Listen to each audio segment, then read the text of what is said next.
Thé Café. Alors bonjour à nos deux invités. Candice Sommier, tout d'abord, directrice donc des APRP, on l'a dit, atelier pour la réinsertion professionnelle.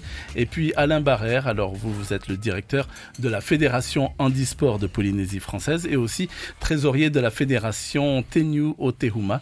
Et donc vous préparez actuellement une thèse sur l'insertion professionnelle des travailleurs handicapés au Fénois. Voilà, le décor est planté. Candice Sommier, je me tourne vers vous tout d'abord.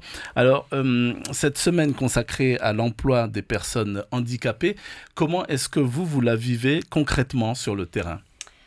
Alors déjà, on la vit quotidiennement. Bonjour déjà à tous. Voilà, je vais vous laisser vous mettre bien en face du micro. Ok. Bonjour à tous. Et alors, cette semaine, comment on la vit ? On la vit quotidiennement puisque l'emploi des personnes en situation de handicap constitue la mission principale de la société que j'ai la chance de diriger, les APRP, qui sont l'unique entreprise adaptée du territoire. Donc, en fait, ce qui se passe, c'est que on est engagé contre l'exclusion sociale, on est engagé en faveur de l'insertion professionnelle des travailleurs handicapés, donc on accueille des personnes en situation de handicap, en général dans des conditions de précarité importantes lorsqu'elles viennent nous rencontrer. C'est-à-dire votre public, entre guillemets, c'est quoi ? Ce sont des SDF ? Ça peut être effectivement des SDF, en tous les cas c'est un public qui émarge au RSPF quasiment tout le temps. Et donc ce sont des personnes qui spontanément viennent à notre rencontre pour bien évidemment travailler, se reconstituer économiquement, recouvrir une forme de dignité et professionnelle et sociale. Donc on établit un lien de confiance, on apprécie si on peut travailler ensemble, collaborer, on fait un petit diagnostic et on décide de les accueillir. Alors, ça donne quoi concrètement concernant l'intégration de ces personnes ? Déjà, une fois qu'on décide de les accueillir, on leur propose un contrat de travail de droit commun, un CDI, un contrat à durée indéterminée. Une fois qu'ils entrent en entreprise avec le statut de salarié, l'entreprise est pour eux un espace de formation professionnelle puisque du fait que nous soyons une entreprise commerciale, on a la possibilité de mettre en place des collaborations avec les organismes de formation professionnelle, notamment le Fonds paritaire de gestion, pour ne citer que lui.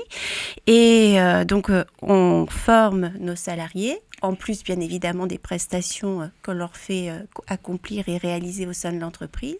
On veille à les qualifier, à les faire grimper en compétences. Et ensuite, une fois que ces personnes sont armées, ont un petit peu plus reprise confiance en elles, se sont réalisées professionnellement, socialement, familialement, parce que se sont stabilisées, eh bien là, on commence la démarche d'insertion dans le milieu ordinaire du travail. Alors, comment ça se passe concrètement ? Parce que vous savez très bien qu'il y a des entreprises qui rechignent donc à embaucher des personnes donc en situation de handicap. Elles préfèrent même payer plutôt qu'embaucher. Là, ça se passe comment ? Alors, très clairement, étant à peu près le seul observateur de Polynésie française à collaborer avec les entreprises, moi, je n'ai jamais rencontré d'entreprise qui rechignait, comme vous le dites, pour reprendre votre propos. Elles acceptent toutes. À recruter des personnes handicapées. Dans la plupart du temps, oui, elles acceptent toutes à partir du moment où on leur offre une marge de manœuvre sécurisée. C'est-à-dire que les entreprises, elles sont quand même soumises à des règles de sécurité drastiques.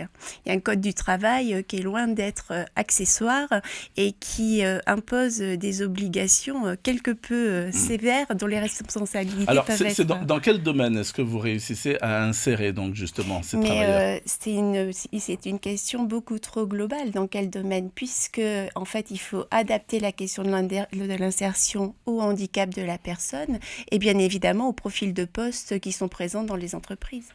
Ça se passe donc bien généralement, c'est ce que vous êtes en train de Très bien, on de a nous 100% d'insertion. Aucun de nos salariés n'est pas inséré. D'accord. On insère tout le monde depuis 5 ans sans discontinuité. Alors en chiffres, ça fait quoi ? Une moyenne de combien de personnes ? En fait, ça c'est compliqué à dire parce que le flux de l'insertion il dépend en fait du temps dont la personne a besoin pour se former et pour se qualifier.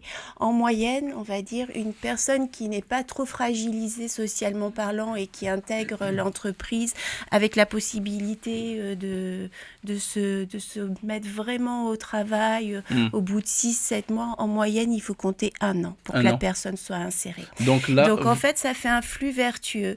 On insère les personnes qui sont nos salariés vers les entreprises ordinaires du travail, ça libère des postes qui nous permettent de recruter d'autres. Et en fait, on a un turnover constant dans notre masse de ressources humaines. Je reviens vers les chiffres. Vous avez réussi à insérer combien de personnes exactement ? Alors, combien de personnes depuis quand déjà ? Cette année ? Vous voulez dire ? Alors, on va prendre cette année. Cette 2019. Année, on les a tous insérés, donc une quinzaine. Une quinzaine, d'accord.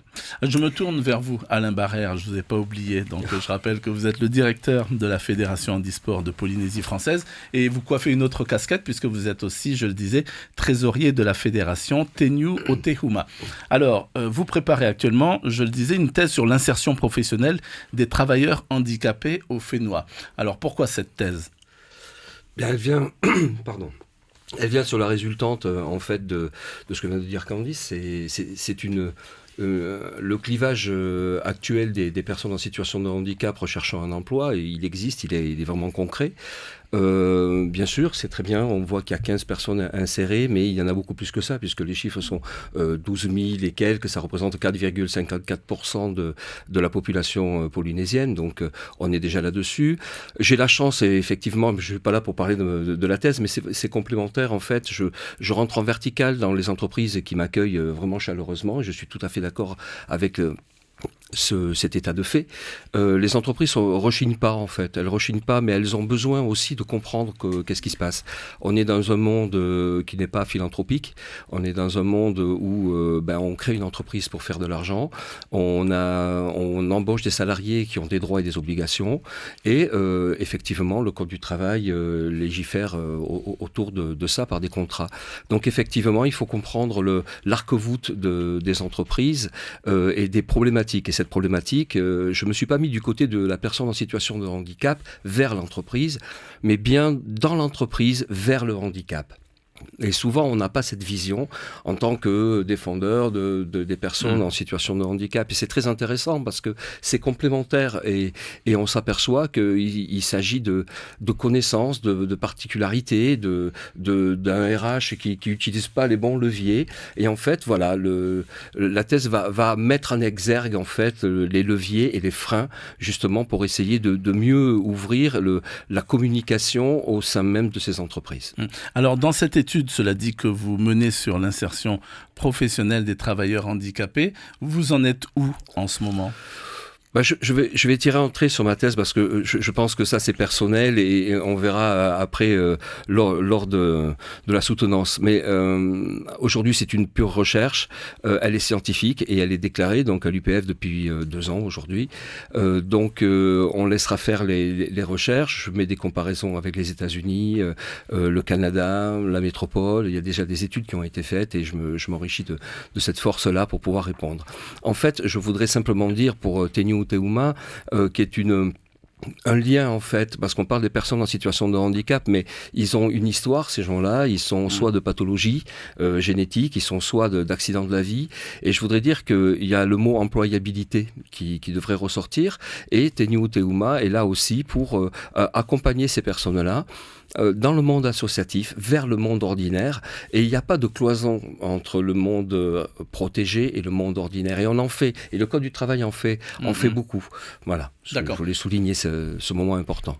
Candice Simier, je reviens vers vous. Vous avez les moyens donc pour réaliser en fait le travail que vous faites d'insertion. C'est un petit peu pour ça tout à l'heure que j'ai éludé votre question lorsque vous me posiez vous me demandiez précisément quel chiffre d'insertion.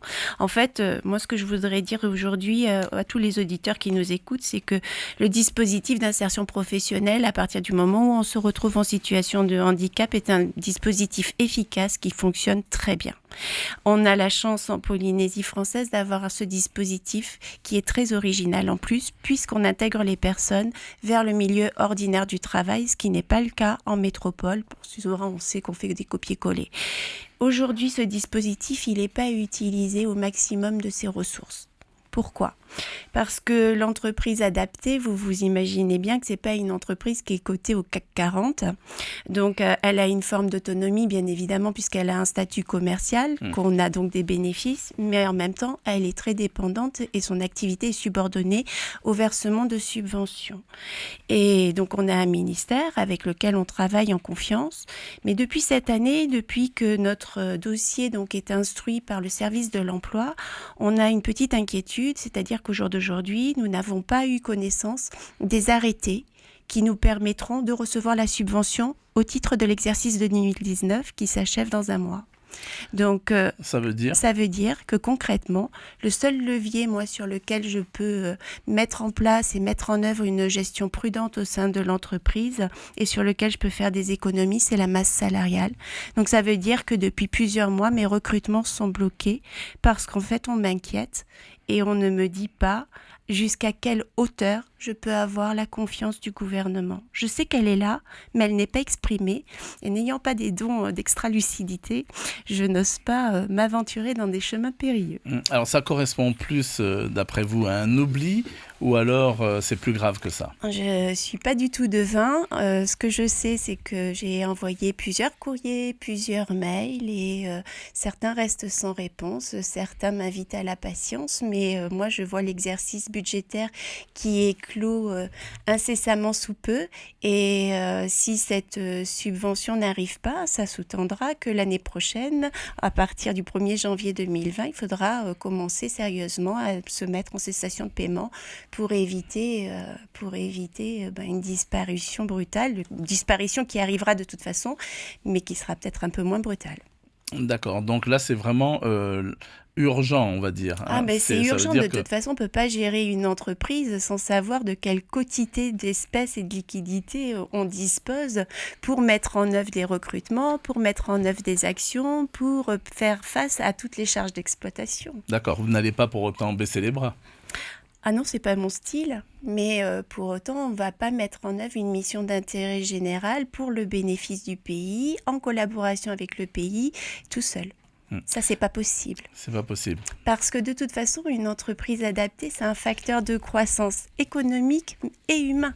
Les résultats ruissellent sur le pays, ruissellent sur la collectivité générale. D'accord. Donc là, vous envoyez un message au gouvernement, c'est ça ? J'envoie un message au gouvernement, même si je l'ai déjà fait de façon épistolaire et par courriel. Mais non, je le réitère, s'il vous plaît, renouez le dialogue avec nous. Nous avons tous nos salariés qui sont en insertion dans le milieu ordinaire du travail dans des entreprises privées.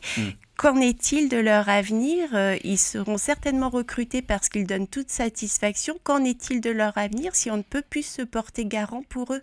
Qu'en est-il de l'avenir de l'entreprise adaptée ? Et cette subvention, elle s'élève à combien ? Elle est à peu près de 30 millions par an. 30 millions par an. Pour 19 personnes reconnues travailleurs handicapés accueillis non-stop. D'accord, vous attendez donc 30 millions. À peu près, en fait, c'est une subvention qui est étalonnée sur le nombre de personnes qu'on accueille. Donc, elle est proratisée à l'effectif.